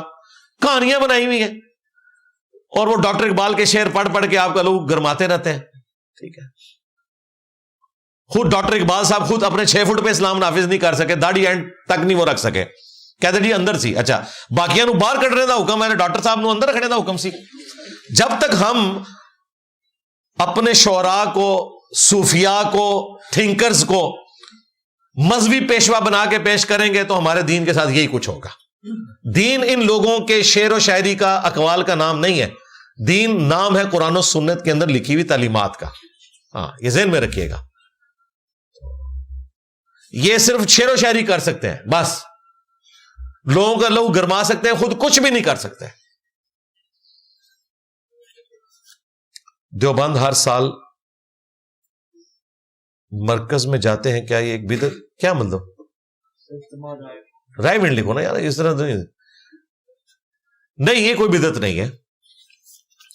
ہمیں اختلاف ہے ان کی تعلیمات سے، باقی یہ ایک اجتماعی معاملہ آپ کر سکتے ہیں، اس میں کوئی حرج نہیں ہے. اس طرح نہیں بدعت ہوتی. بدعت کی ڈیفینیشن ہے جس نے دین میں کوئی ایسی چیز داخل کی. دین کو سپورٹیو جو چیزیں ہیں وہ بدعت میں نہیں آتی. اب درس نظامی کا جو کورس ہے یہ نبی علیہ السلام نے کیا بنایا مجھے بتائیں؟ لیکن دین سیکھنے کے لیے ایک کورس ڈیوائز کیا گیا کہ آپ نے ان سٹیپ سے گزرنا ہے. یہ دنیاوی ایک طریقہ اڈاپٹ کیا گیا. لیکن جو سکھایا جا رہا ہے وہ دین ہونا چاہیے. حج کرنے جانا ہے, چاہے گدے پہ بیٹھ کے جائیں یا ہوائی جہاز میں, کوئی فرق نہیں پڑتا. وہاں جو ایکٹیویٹیز پرفارم کرنی ہے وہ دین ہونی چاہیے. نماز آپ اے سی والی مسجد میں پڑھیں, قالین کے اوپر پڑھیں, یہ کوئی بدعت نہیں. نماز سنت کے مطابق پڑھنی ہے. تو اچھی بدعت اور بری بدعت, یہ میری آپ ویڈیو دیکھیں. بیسیکلی جس کو یہ اچھی بدعت کہہ رہے ہوتے ہیں وہ اچھی بدعت نہیں, اچھا طریقہ ہے. جیسے بخاری مسلم حضرت ابوبکر عمر عثمان علی نے تو نہیں لکھی نا, لیکن امام بخاری امام مسلم نے انہی کا علم ایک جگہ جمع کیا ہے. یہ پہلے لوگوں کو خیال کیوں نہیں آیا؟ انہوں نے اسلام میں اچھا طریقہ جاری کیا ہے. بدعت نہیں ہے. بدعت تب ہوتی جب یہ حدیثوں کی بجائے بابوں کے اقوال لکھتے ہیں. یہ ایک طریقہ ہے. اب ویلیو ایڈیشن ہوئی ہے, اس کے سافٹ ویئر بن گئے, مکتبۃ الشاملہ بن گیا, اسلام 360. امام بخاری صحیح بخاری سے حدیث ڈھونڈنے میں شاید 15 منٹ لگا دیں, لیکن ہمارا بچہ یوں ڈھونڈ لے گا. کیوں؟ نمبر ڈالے گا, حدیث باہر آ جائے گی. 2812, اگر ہم امام بخاری سے کہیں ذرا آپ 2812 ڈھونڈیں, ان کو تو سمجھ نہیں آئے گی کہ 2812 ہے کیا, کیونکہ امام بخاری نے حدیث کے نمبر نہیں لگائے ہوئے تھے. نمبر تو ابھی لگے ہیں 30-40 سال پہلے. قرآن کی آیات کے نمبر بھی نہیں تھے, آپ کو پتا ہے. صرف آیت کی نشانی ہوتی تھی کہ آیت جہاں مکمل ہوئی ہے وہاں چھوٹا سا تے ڈالتے تھے, وہ تے کے پھر نقطے اڑ گئے, اب وہ دائرہ رہ گیا. صحابہ کرام کے زمانے میں یہ تو تھا کہ سورہ ملک کی 30 آیات ہیں, لیکن آیت نمبر 9 کیا ہے وہ ان کو گن کے بتانی پڑے گی. آج اگر کوئی صحابی بھی آ جائے نا دنیا میں اور ہم اسے پوچھیں کہ ان اللہ وملائکتہ یصلون علی النبی اللہم صلی علی محمد وعلی آل محمد, یہ آیت کس پارے میں ہے؟ تو کہے گا پارا کیا ہوتا ہے؟ اس زمانے میں تو پارا ہی نہیں تھا. یہ تو بنو امیہ کے دور میں 30 پارے بنے نا. ہم کہیں گے چلیں بتائیں کس سورت میں, وہ کہیں گے ہاں سورت الاحزاب میں ہے. ہم پوچھیں آیت نمبر کون سی ہے, وہ کہتے ہیں نمبر کیا ہوگا؟ ہمارا بچہ بھی بتا دے گا آیت نمبر 56 ہے, سورت نمبر 33 ہے. صحابہ کرام صورتوں کو نمبروں سے یاد نہیں رکھا ہوا تھا, ترتیب تھی, نمبر نہیں تھے صورتوں کے, نہ آیتوں کے نمبر تھے. اب دیکھیں گورے جتنے ہیں وہ جب کوئی قرآن کی آیت کوٹ کریں گے نا تو وہ اس طرح کریں گے کوٹ 33-56. سورہ احزاب کی آیت نمبر 56 کو وہ کہیں گے 33-56. 0572 سورۃ المائدہ کی آیت نمبر 72. یہ نمبرنگ آج ہے اور اس کی وجہ سے کتنی آسانی ہو گئی ہے. تو قرآن کی نمبرنگ بھی بعد میں ہوئی ہے, احادیث کی بھی بعد میں ہوئی ہے. تو یہ کوئی بدعت نہیں ہے بلکہ ایک اچھا طریقہ ہے. قرآن اور کتاب میں کیا فرق ہے؟ قرآن اور کتاب ہم مانا بھی ہو سکتے ہیں, اور بسا اوقات کتاب سے مراد لوح محفوظ بھی ہے, اور بسا اوقات کتاب سے مراد شریعت بھی ہے. یہ ڈیپینڈ کرے گا کہ کس کانٹیکسٹ میں یہ بات ہو رہی ہے. جس طرح ایک لفظ ہے حرام, یہ مسجد الحرام میں آئے گا تو اور معنوں میں آئے گا, اور ولد الحرام میں آئے گا تو اور معنوں میں آئے گا. لفظ ایک ہی ہے, ٹھیک ہے. تو یہ ڈیپینڈ کرے گا, تو جنرل اس طرح نہیں ہوتا. صحابہ کے اختلاف پر اعتراض ہے تو اہل علم جواب دیتے ہیں کہ قرآن مجید میں ارشاد ہے کہ پہلے لوگوں کے اعمال ان کے ساتھ, تمہارے آپ کے ساتھ. قرآن میں یہ نہیں لکھا ہوا بھائی, قرآن میں تو کچھ اور لکھا ہوا ہے. قرآن میں اگر یہ لکھا ہوا ہے تو قرآن تو خود پھر اپنی خلاف ورزی کر رہا ہے. قرآن میں حضرت یوسف علیہ السلام کے بھائیوں کی غلطی کا ذکر ہوا ہے, تو اگر ان کے اعمال ان کے ساتھ تھے تو ہمیں بتانے کی کیا ضرورت تھی؟ اگر ہمارے ابا اور اماں کے اعمال ان کے ساتھ تھے تو ہمیں کیوں بتایا گیا کہ تمہارے اماں ابا کو شیطان نے ورگلایا, دیکھنا تمہیں نہ ورگلا دے, سورۃ الاعراف میں. تو اس کا مطلب ہے یہ بات کچھ اور ہو رہی. یہ ہے کہ اگلے لوگوں کے نیک اعمال ان کے لیے ہیں, تمہارے لیے تمہارے نیک اعمال ہوں گے, اپنے اعمال لے کے آنے ہیں. یہ نہیں ہے کہ اگلے لوگوں کے وبال ان پر ہیں اور تم پر تمہارا وبال ہے لہذا ان کا ذکر ہی کوئی نہیں تم نے کرنا. یہ کہیں قرآن میں نہیں آیا ہوا. یزید کے 10 جھوٹے دفاع, اس میں میں نے یہ آیت کور کی ہے, تلک امۃ قد خلت لہا ما کسبت ولکم ما کسبتم. یہ ترجمہ ہی غلط کیا ہوا انہوں نے.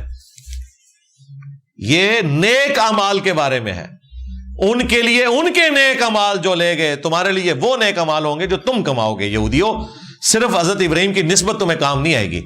یہ نہیں کہ وہ اپنے برے اعمال لے کے چلے گئے, تمہارے برے اعمال تمہارے لیے ہیں لہذا ان کے بارے میں تمہیں نہیں پوچھا جائے گا کہ انہیں کون سے برے اعمال کیے. استغفر اللہ, یہ تو بات ہی نہیں ہو رہی. یہ تعریف کی ہے انہوں نے قرآن کی. رشتے کے سلسلے میں اپنا فرقہ کیا بتائیں؟ انہیں کہ جی ہم نے فرقوں کو 3 طلاقیں دے دی ہوئی ہیں, ہم فرقہ واریت میں نہیں پڑھتے, ہم مسلمان ہیں, بس یہی کافی ہے. بس یہ بتائیں, فرقہ کون سا بتانا ہے؟ فرقے تو ہے ہی نہیں ہے. ہر مسلمان کا عقیدہ ہے کہ ہر دعا قبول ہوتی ہے, تو اسرائیل تباہ کیوں نہیں ہو رہا جبکہ ہر مسلمان یہ دعا کرتا ہے؟ یہ باپا جانی سے پوچھے نا کہ کدھر کے بزرگ نکائے مارنے والے.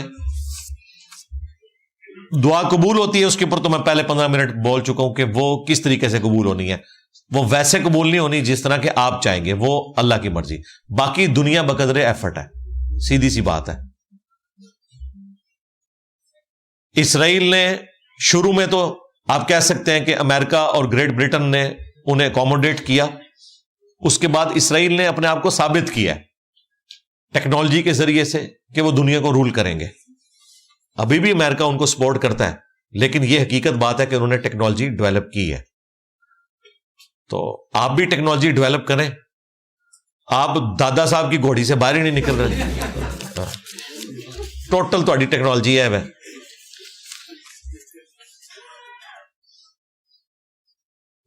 کیا بد اخلاق اور ظالم استاد کا بھی احترام ہوگا؟ جی احترام تو آپ نے کرنا ہے. کیا کرنا ہے؟ اسے مارنا ہے؟ مار تو نہیں سکتے. بس گیون سرکمسٹانسز میں جتنا احترام کر سکتے ہیں وہ کریں. جبکہ ورکشاپ وغیرہ کے استاد جن کے پاس شاگرد کام سیکھتے ہیں تو ٹھیک ہے, کوئی اور بہتر استاد دیکھ لے, اور اگر نہیں ملتا تو اس کا وبال اس کے اوپر ہوگا. آپ صبر و شکر کر کے اپنے معاملات کو لے کے چلیں. پاکستان کے حالیہ دور میں جتنی پولرائزیشن ہے اس میں یزیدیت اور حسینیت کی شناخت کر کے بتائیں. کوئی نہیں ہے جی بھائی. آج کے جو سو کالڈ حسین ہے پرانے وہ یزید تھے, اور جو آج کے یزید ہیں وہ پرانے حسین تھے, اور یہ بھی ان کے زام کے مطابق. ہمارے نزدیک نہ تو یہ یزید ہے اور نہ حسین کا تو نام ہی نہ لیں, چھوڑ دیں, وہ تو بات ہی چھوڑ دیں. سب دنیا دار ہے. میرے کچھ دوست شادی حال میں کام کرتے ہیں, میں اسٹوڈنٹ ہوں, کیا وہ کھانا میرے لیے حلال ہے؟ اس بات میں شبہ رہتا ہے. مطلب کھانا کیا وہ جو بچ جاتا ہے, تو وہ جو کام کرنے والے وہاں پہ لوگ ہیں نا, اگر ان کو کوئی کھانا ان کا مالک دیتا ہے کہ یہ جو بچ گیا یہ اب آپ کا ہے, وہ جس کو مرضی کھلائیں آگے سے, وہ تو ٹھیک ہے. لیکن یہ نہیں ہو سکتا کہ وہاں کام کرنے والے آپ کو شادی کسی اور کی ہے تو آپ کو جو ہے وہ دلہن کی طرف سے یا دولہے کی طرف سے شو کر کے تو وہاں لنگر تھوڑا اوتھے کھوا دیں, وہ تو غلط ہوگا. بچے ہوئے میں سے, وہ بھی ان کے حصے میں سے.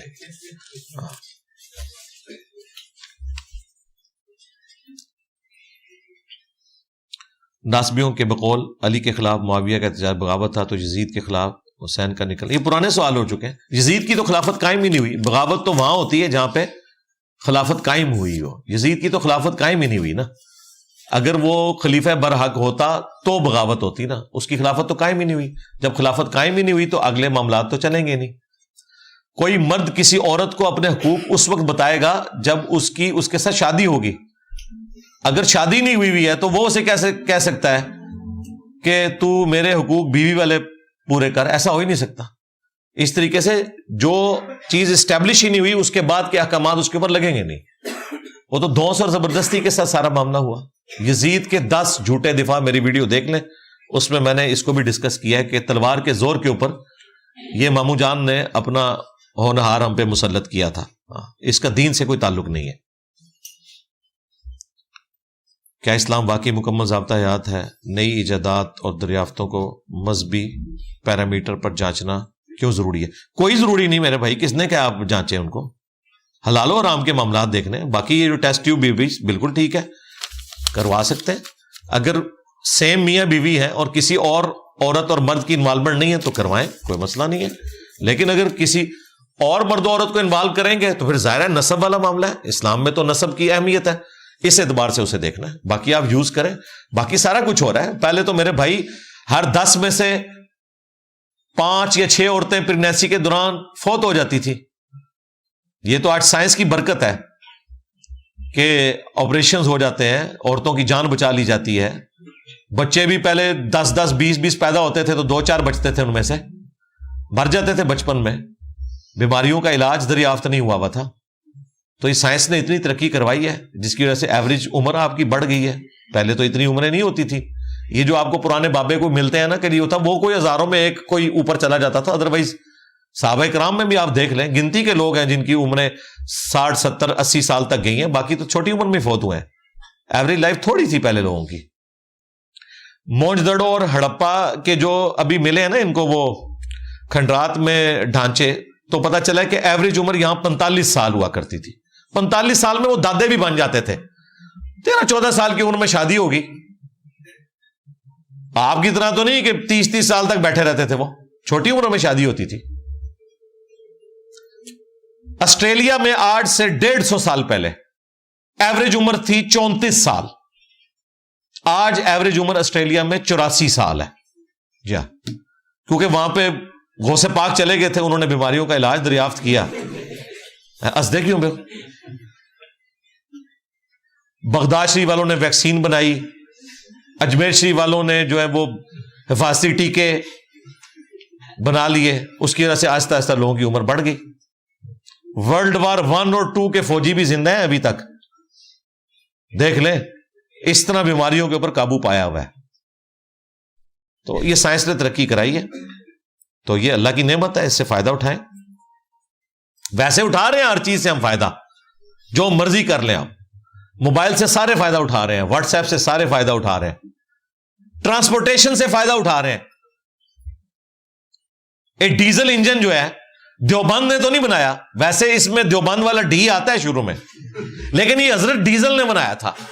جی ہاں، یہ نام ہے بندے کا ڈیزل. یہ حضرت ڈیزل تھے جنہوں نے بنایا. رحمت اللہ علیہ نہیں، میں کیا میرے فتویٰ نہ لائی ہوں، حضرت میں کہہ سکنا نا، حضرت ڈیزل نے یہ بنایا تھا، ان کے نام کے اوپر ہے. حضرت سٹیفن نے سٹیم انجن بنایا تھا، جو وہ ہمارے پیر میر شاہ صاحب نے روک لیا تھا نا انجن پٹری تے چھالا ماردا سی، حضرت سٹیفن نے بنایا سی. حضرت پیر میرے لیے صرف روکیا سی، بڑھا نہیں سکے ہو. چھوڑو. ہمیں میدے کی روٹی ملی ہے، خالص گندم کی کیوں نہیں دیتے آپ لوگ؟ یہ روٹی نہیں ہوتی بھائی، یہ نان ہے، اور نان میدے کا ہی ہوتا ہے.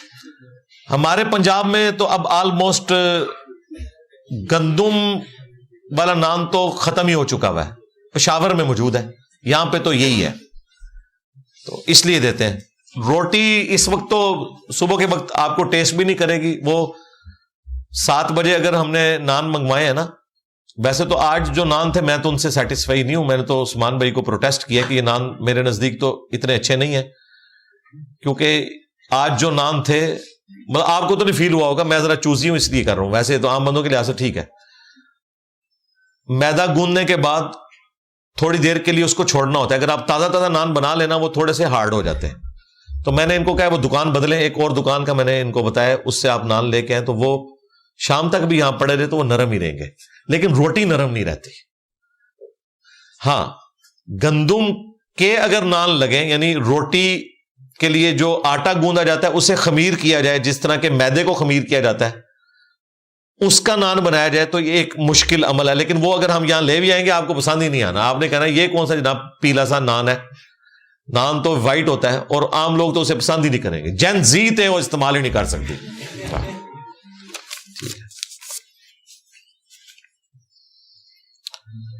کیا حضرت موسیٰ علیہ السلام مرنے کے بعد معراج پر نماز کی تخفیف میں نبی علیہ السلام کی مدد کر سکتے ہیں؟ تو بزرگ مرنے کے بعد کیوں نہیں کر سکتے؟ یہ پرانا اعتراض ہو گیا.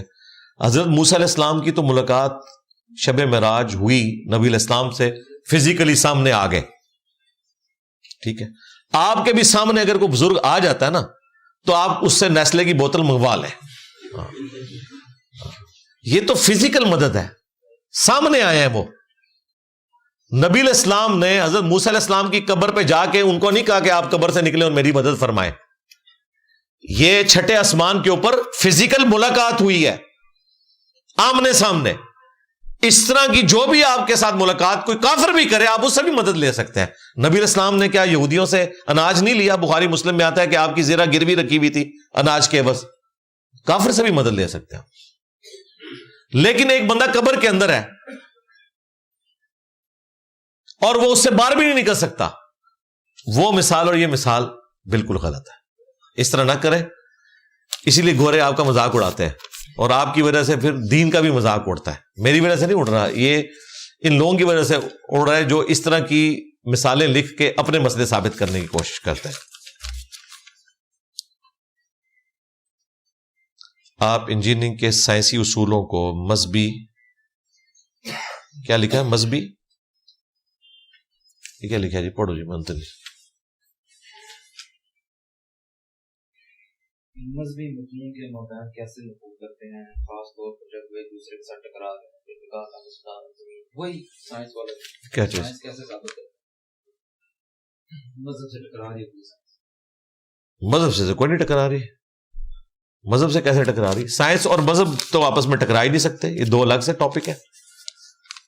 مذہب کی ڈومین بالکل الگ ہے، سائنس کی بالکل الگ ہے. یہ آپس میں کیسے ٹکرا سکتے ہیں؟ سائنس کی بیسک ڈیفینیشن ہے فزیکل ورلڈ سے تعلق رکھنے والی چیز. مذہب کے جو متعلقہ معاملات ہیں، جو معجزات سے متعلق ہیں، فرشتوں کے وجود سے متعلق ہے، یہ فزیکل چیز ہی نہیں ہے، اس کی ڈومین ہی الگ ہے. جب ڈومین الگ ہے تو ٹکرائیں گے کیسے؟ ٹکرائیں گے تب جب دونوں کی ڈومین ایک ہوگی. ہمارا کب یہ دعویٰ ہے کہ یہ جو معجزہ ہوا ہے یہ عقلاً ہو سکتا ہے؟ ہم کہتے ہیں کہ یہ عقل کے خلاف ہے، لیکن عقل کے خلاف کو ایگزیکیوٹ کرنا، قانون قدرت کو توڑنا، یہ اللہ کی قدرت ہے. اسی وجہ سے ہم اسے معجزہ اور آیتن کہتے ہیں. یہ ڈرامہ بازی تو کر رہے ہیں آپ کے بڑے، جو سائنس کے ذریعے واقعہ معراج ثابت کرتے ہیں. ہم تو فراڈ سمجھتے ہیں سائنس کے ذریعے واقعہ معراج کو ثابت کرنا. سائنس کے ذریعے واقعہ معراج نہیں ثابت ہوتا. واقعہ معراج اگر سائنس سے ثابت ہوگا تو واقعہ معراج معجزہ ہی نہیں ہے. معجزے کا مطلب ہے عقل کو عاجز کر دینے والی چیز. پھر تو آپ اگلا سوال مجھ سے کہیں گے کہ نبی علیہ السلام نے وہ خلائی سوٹ کیوں نہیں پہنا تھا؟ بھئی یہ معجزہ تھا، اور معجزے کے لیے فزیکل فینامنا آف نیچر کو توڑنا شرط ہوتا ہے. سائنس معجزہ نہیں دکھا سکتی. سائنس فزیکل ورلڈ سے تعلق رکھتی ہے. سائنس کی روح سے لکڑی سانپ نہیں بن سکتا. ہاں، لکڑی کی آپ پیوند کاری کر لیں، کچھ اور کریں، گرافٹنگ کر کے کوئی اور اس میں سے اچھا فروٹ حاصل کر لیں، یہ ہو جائے گا. لیکن وہ پلانٹ کنگڈم ہی رہے گی، اینیمل کنگڈم نہیں بنے گی. لیکن موسیٰ علیہ السلام نے پلانٹ کنگڈم کو اینیمل کنگڈم بنایا اللہ کے عزت سے، اور پھر جب اس کو ہاتھ لگایا دوبارہ سے پلانٹ کنگڈم بن گئی. تو یہ معجزہ ہے، یہ سائنٹیفکلی ثابت ہی نہیں ہوگا. ہمارا تو دعویٰ ہے کہ سائنس نہیں کر سکتی، اور نہ سائنس کے ذریعے معجزات ثابت ہوتے ہیں. جو معجزہ سائنس کے ذریعے ثابت ہو وہ معجزہ ہی نہیں رہے گا. یہ ذہن میں رکھیے گا. یہ ہمارا عقیدہ ہے کہ سائنٹیفکلی انگلیوں سے پانی کے چشمے نہیں جاری ہو سکتے. اگر یہ کام ہو سکتا ہو تو پھر رسول اللہ میں اور ایک سائنٹسٹ میں کیا فرق رہ جائے گا صلی اللہ علیہ وآلہ وسلم. تو میں نے تو میرے بھائی 8 سال پہلے 4 ویڈیوز 1.5 گھنٹے کی اکٹھی ریکارڈ کروائی تھی معجزات کے اوپر. مسئلہ 131 ABCD، معجزات، کرامات، استدراج، ایلوین. اور یہ پچھلے دنوں وہ جو شف سرکار کے ساتھ جو چل رہا تھا نا معاملہ اقرار الحسن کا، تو اس کے اوپر بھی میری ایک ویڈیو آئی تھی، اس میں نے یہ ساری چیزیں بریف کی ہوئی ہیں.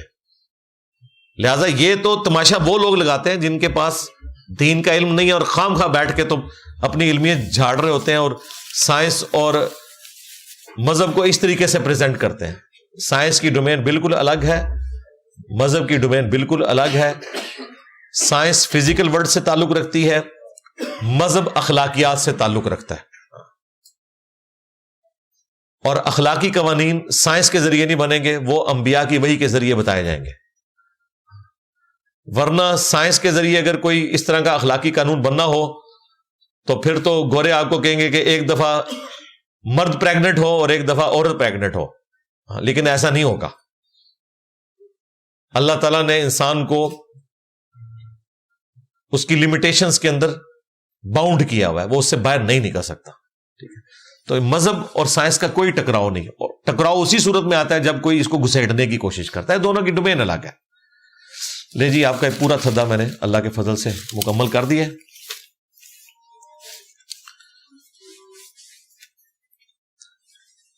کافی سارے لوگوں نے دعاؤں کے لیے ریکویسٹ کی ہوئی ہے، اینڈ پہ ہم دعا بھی کر لیتے ہیں۔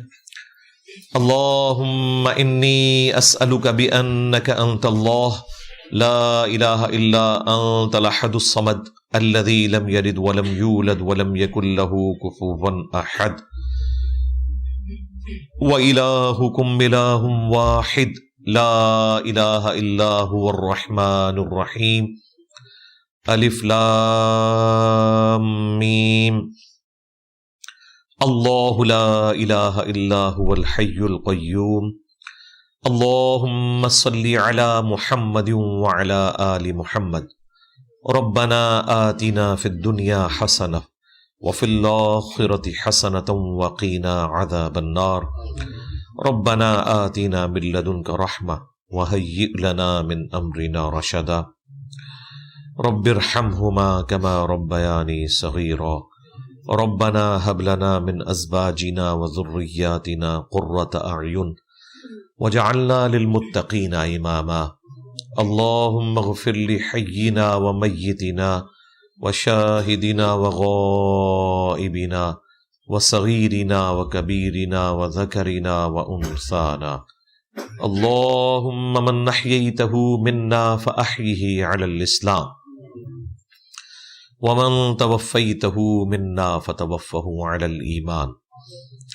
اے اللہ، جن جن بھلائیوں کا سوال تیرے محبوب صلی اللہ علیہ وآلہ وسلم نے تجھ سے کیا، ہمارے حق میں، ہمارے ماں باپ کے حق میں، ہمارے بیوی بچوں کے حق میں، پوری امت کے حق میں قبول منظور فرما۔ جن جن چیزوں کے شر سے تیرے محبوب صلی اللہ علیہ وآلہ وسلم نے تیری پناہ طلب کی، تمام مسلمانوں کو ان چیزوں کے شر سے اپنی پناہ عطا فرما۔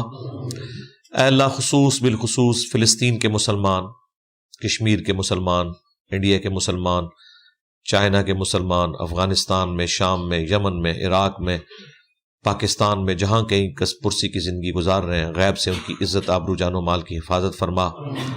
ہمارے ملک پاکستان کی خیر فرما، پورے عالم اسلام کی خیر فرما، اندرونی اور بیرونی خطرات سے محفوظ فرما۔ تمام مسلمانوں کی تمام نیک دلی جائز دعائیں اپنی بارگاہ میں قبول منظور فرما۔